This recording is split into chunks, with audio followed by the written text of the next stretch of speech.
I tested treadmill versus exercise bike for 30 days. Which one is better? If you could choose just one exercise to transform your body, which one would it be?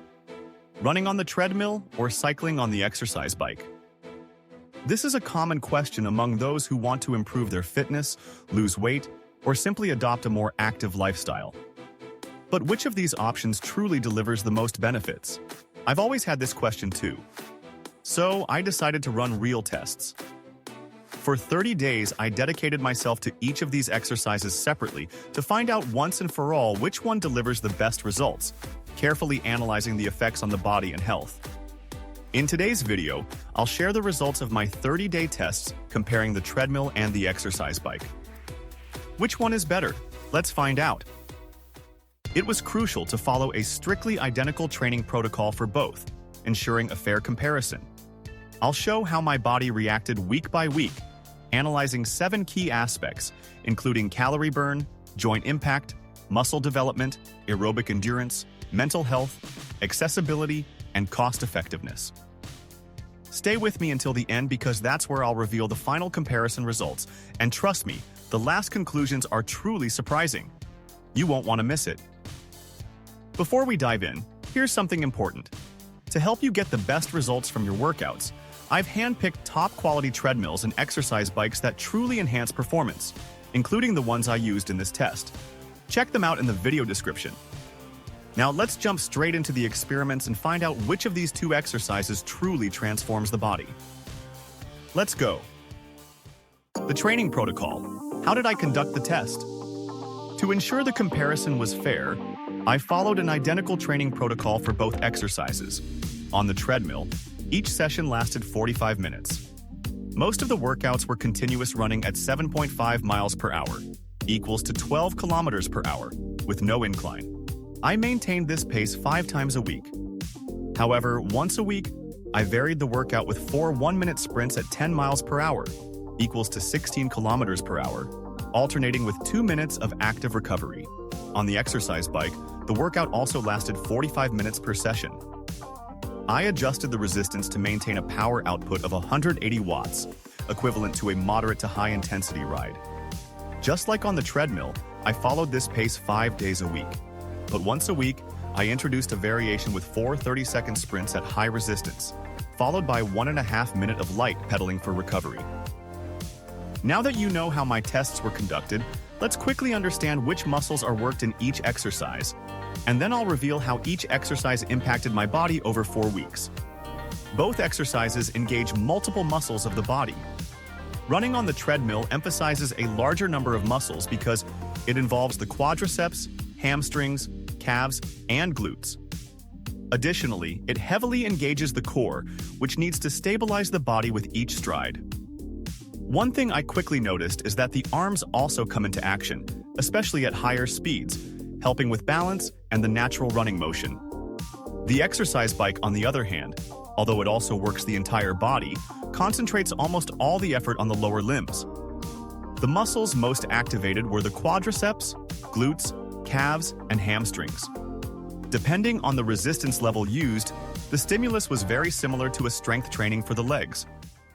Now that we know how each exercise affects the body, I'll show you how my body responded over 4 weeks. Week 1. Adaptation and initial impacts. In the first few days, the difference in effort between the 2 exercises became very clear to me. Running on the treadmill was a challenge right from the start. My heart rate would rise quickly, and by the end of each session, my quadriceps and calves were exhausted. My core was also highly engaged because I had to stabilize my body with each step. On the exercise bike, the beginning was much easier. Since there was no impact, I felt less fatigue at first. However, after 20 minutes, as the bike's resistance increased, my quadriceps started burning in a way I didn't expect. Regarding calorie expenditure, the numbers revealed an interesting difference. According to Harvard Health Publishing, treadmill running burns an average of 335 calories per 30 minutes of continuous running, while the exercise bike burns 260 calories in the same period. The first week was tough, but the gains were just beginning. Week 2. Cardiovascular and pulmonary system improvements. By the second week, my endurance was already improving. On the treadmill, I noticed that my resting heart rate was lower, meaning my heart was adapting and becoming more efficient. On the bike, progress was more gradual. My heart rate didn't rise as much as with running, but what caught my attention was my ability to sustain long workouts without tiring as quickly. If you're finding value in this video and enjoy receiving content about health, fitness, sports, and quality of life, take a second now to subscribe to our channel. We work hard to bring you information that can make a difference in your daily life, and your subscription helps us a lot to keep doing this work. Thanks for your support. Now, let's go to the third week. Week 3. Muscle growth and fat loss. The transformation started to become visible. On the treadmill, I noticed my body definition starting to improve. I took measurements, and my body fat percentage dropped from 15% to 13.8%. That is, it reduced 1.2 percentage points. On the exercise bike, fat loss was slightly lower, decreasing 0.6 percentage points, but something surprised me. My muscle gain was much more evident. And how did I measure this? I used a bioimpedance scale, which works by passing an imperceptible electric current through the body and measuring body composition. Besides the fat loss, the bioimpedance showed an increase of 0.5 kilo in muscle mass in my lower body. Week 4. The final stretch. Now, we've reached the final results of the experiments. On the 30th day, the final numbers surprised me. On the treadmill, my body fat dropped to 13%, a total drop of 2 percentage points in 30 days, and my muscle definition was quite visible. My abs looked more sculpted, and my legs were more toned. On the exercise bike, my body fat dropped another 0.4 percentage points, totaling a 1 percentage point decrease in 30 days, and my quadriceps and glutes were visibly stronger. Muscle volume increased, and I felt my legs much more resistant. So what was the conclusion of the tests? For a complete cardiovascular workout, both the treadmill and the exercise bike offered benefits. The treadmill stood out for its higher calorie burn, as it requires the body to support its own weight while running or walking. I also noticed that it works multiple muscle groups at the same time, making the workout more challenging and efficient.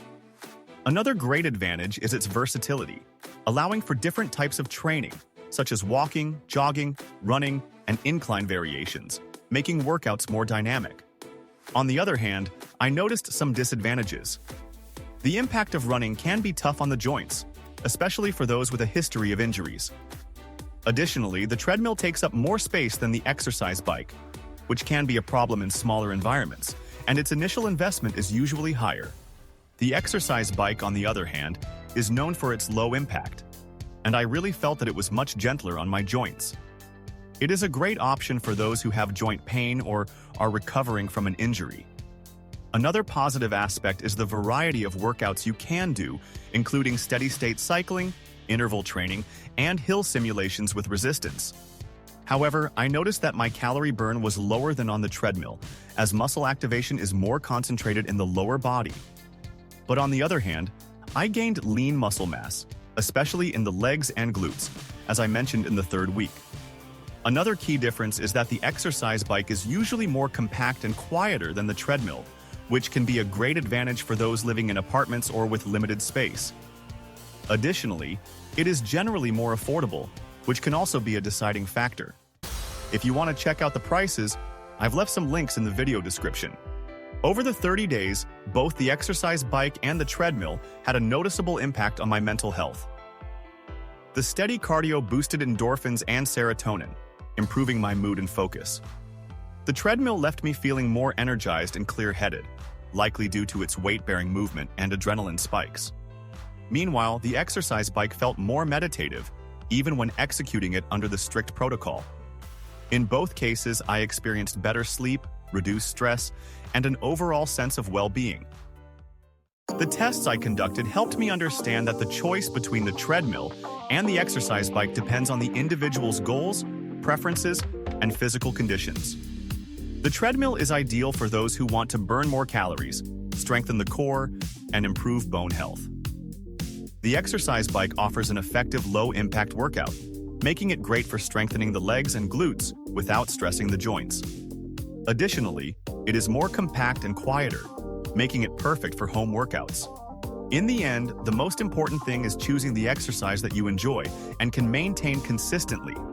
So, did you enjoy the video? Want to check out the equipment I use and recommend?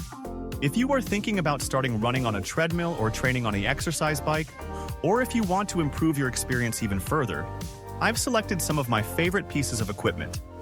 In the video description, you'll find my recommendations for bicycles, exercise bikes, treadmills, nutritional supplements, and other accessories that can help you run and cycle with more comfort, safety, and performance. Now tell me, do you prefer the treadmill or the exercise bike? Share your experience in the comments. It will be interesting to know, and it can inspire others on their fitness journeys. If you have any questions, feel free to ask. I'll be responding soon. Subscribe to our channel if you enjoyed this content and want to always receive our latest videos on health, fitness, sports, and quality of life. Show your support by liking the video and sharing it with your friends. Also, check out our other videos. The links are on the screen. See you in the next video. Stay healthy, and thank you.